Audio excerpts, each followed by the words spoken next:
আসসালামু আলাইকুম গাইস।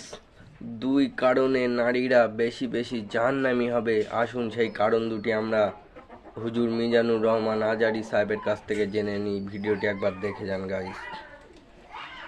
দুই কারণে নারীরা জাহান্নামে যাবে বেশি। বিশ্বনবী মেরাজ থেকে এসে বললেন, ইয়ামা আশারান নিসা, ও নারীরা তাসাদ্দাকনা, তোমরা বেশি বেশি সদকা করো, দান খয়রাত করো। নারীরা বললেন কেন? আমাদের বললেন কেন? বিশ্বনবী বললেন, উরিতু কুন্না আকসারা আহলিন নার, আমি জাহান্নামে দেখেছি পুরুষের চেয়ে নারীরাই বেশি জাহান্নামী হবে। কি কারণে? দুইটা কারণ।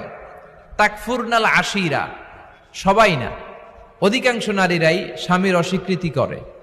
স্বামী যা দেয় এতে সন্তুষ্ট থাকতে চায় না, আছে না নাই? স্বামীর কি চাকরি, কি ব্যবসা, তার উপার্জন কতটুকু, এটাও আপনার দেখার দরকার, আছে না নাই?